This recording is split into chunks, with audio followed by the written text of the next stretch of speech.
We're over here in Guy today working on this storefront door, and as you can see, somebody previously installed a continuous hinge, which I'm a really big proponent of. If you install a continuous hinge correctly, it's a permanent solution. They come with a lifetime warranty.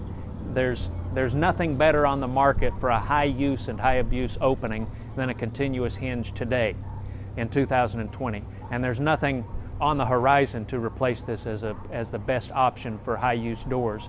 However, if they're not installed correctly, then they don't do any good. And as you can see, whoever installed this, they've surface mounted it, which we'll show better in a moment. But as you can see, it already started peeling off. Come around to this side and you can see from the edge that this hinge is not flush up against the frame of the door for the top half of it.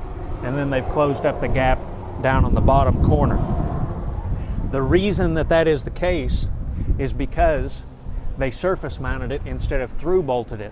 When you install a continuous hinge correctly, the leaf side of the hinge that attaches to the actual door stile or front or the actual face of the door is through bolted all the way through and sucked together with bolts all the way from the top to the bottom with about 15 or 20 bolts.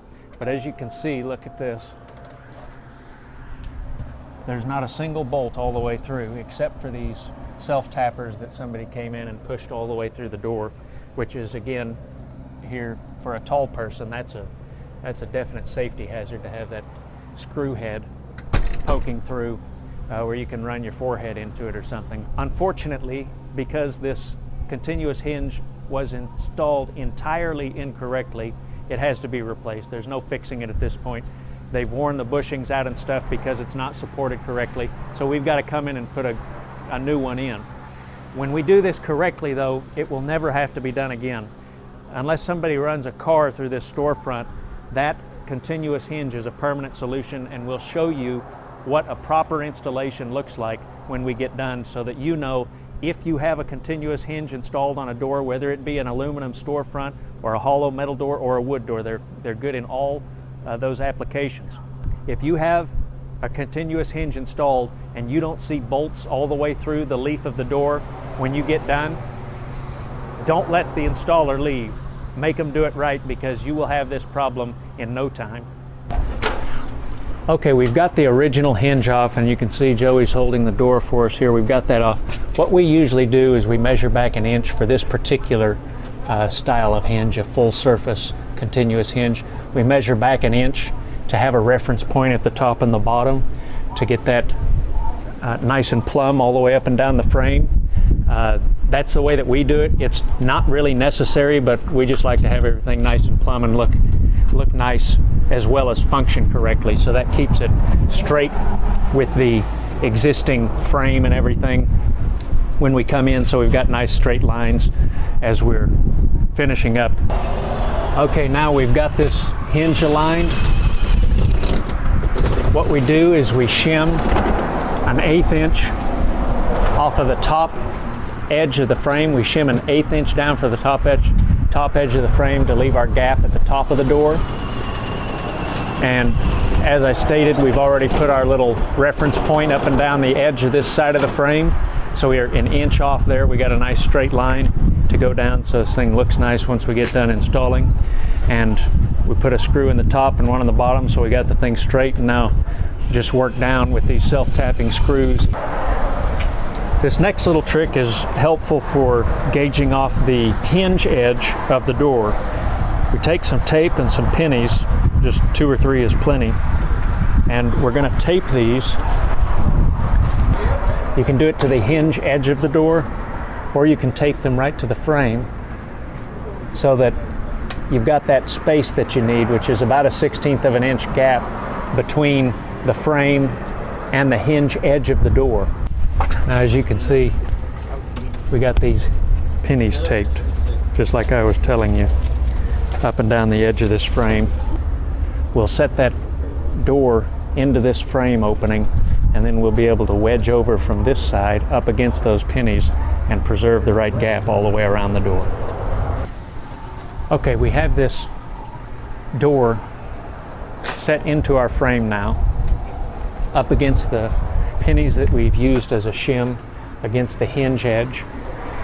These little airbags that often we use for opening cars are real handy because they can hold quite a bit of weight, and they're real handy for leveling and holding this door in place where you need it as you are trying to get it squared up in the frame. So we're going to stick a couple of shims to keep our 1/8 inch across the top, which we won't be able to preserve a perfectly square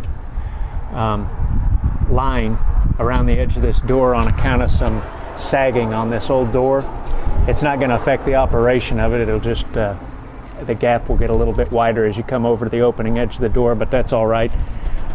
Like I said, it doesn't affect the opening, and it still seals up against the stop. So we'll keep an 1/8 inch across the top, and we'll wedge this side tied up against our pennies on this end to keep a 1/16 on the hinge edge of the door. We'll make sure that our latch bolt, or our locking bolt in this case, you may have a latch when you're installing one, but you want to make sure that your strike and your lock bolt or latch are aligning more or less where they were. You can do some adjustment if necessary. Okay, as you can see, we've got our door shimmed and wedged in to position where we want it to be. So what we do now is come along, and there's about 5 locations for a surface-mounted self-tapping screw. You come in and first you put your self-tapping screw in before you start drilling your through bolts through the whole door. Put the self-tapping screw in each of these several locations, and then we'll open the door up and test the swing because those are strong enough to hold it temporarily. We have our temporary screws installed, these 4 or 5, I guess there's just 4 up and down there, on the leaf side of the hinge, so we can remove all our shims, we can remove our wedges, and we can check the operation of this door, make sure it swings freely, opens and closes, and locks for that matter. If we need to make any adjustments, we can do that before we install the through bolts and lock it in place permanently. And as you can see, Andrew's testing it. Door opens and closes freely, locks correctly. Looks like it's doing real good. So we're going to go ahead and put the through bolts in it and get this permanently mounted in the frame. Okay, we started drilling for our through bolts, and they're tightening up the first one. As you can see, we've got multiple positions for through bolts all the way down this frame, and we just come through with our 3/8 inch bit. We drill through the hole that's provided in the hinge, through the outer face and through the inner face. Make sure that when you're drilling through the inner face of the door, you don't get into the stop with your drill bit, because it's going to create complications with your door closing and with the installation of the shoulder bolt on the inside of the door as you're going down the frame. So just use the holes that are provided as your reference points. Use a 3/8 inch bit for the sex bolt on the exterior of the door, and the shoulder bolt goes on the interior face of the door. You just work your way all the way down, drill those holes, throw those bolts in, and tighten it up. These are the bolts that go through. This goes on the exterior side of your door.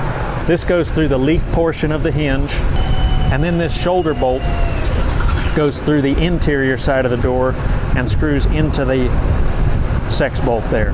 So those, you can see that shoulder there sits right down in that 3/8 inch hole and centers everything up so that you got a nice tight seal around that door.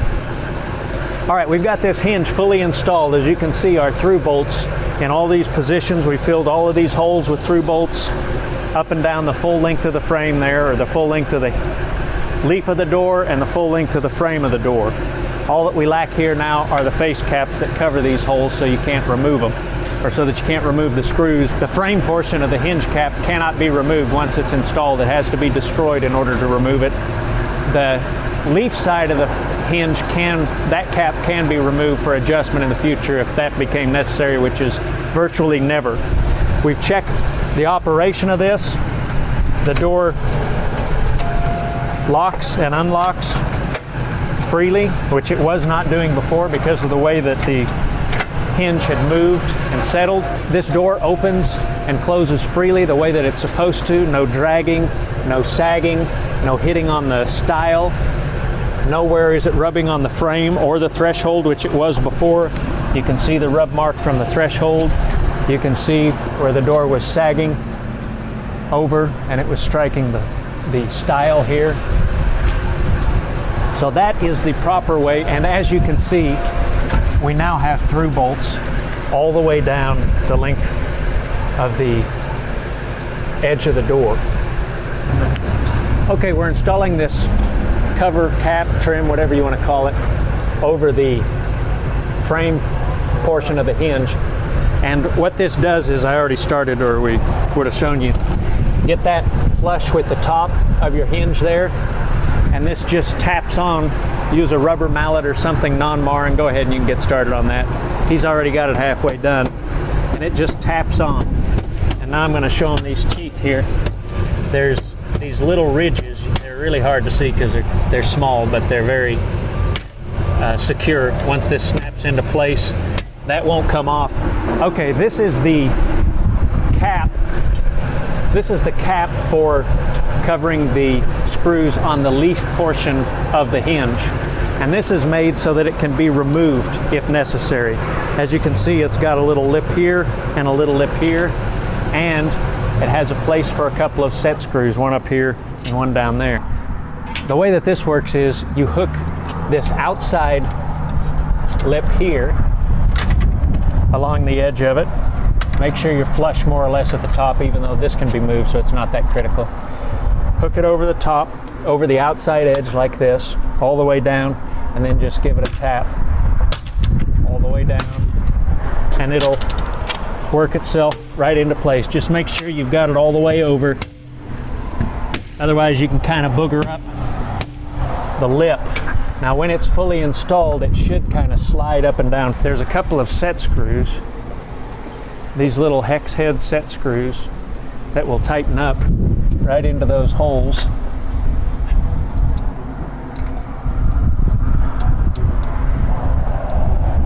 So that cannot be slid off until you loosen these set screws. Okay, we are completely finished with this installation. New continuous hinge. We put a new sweep on here too as well because the other one was wore out, but that wasn't really part of this job. And as you can see, the door opens and closes of its own power. That is the way it's supposed to look. Through bolted all the way through to the outside of the door and connecting that hinge to the leaf of the door through the entire frame of it. If it's not installed that way, it's not done correctly, it's not under warranty, it will fail. So make sure that that's the way. If you ever install one or you have someone install a continuous hinge for you, make sure that they do it that way. We prefer the Select continuous hinges.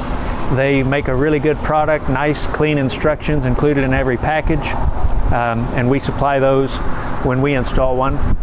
But there's a variety of brands available. Have a great day.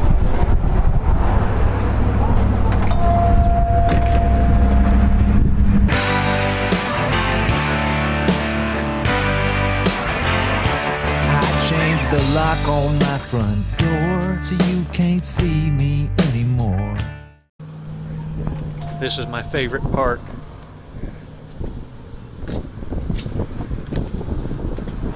Back in action.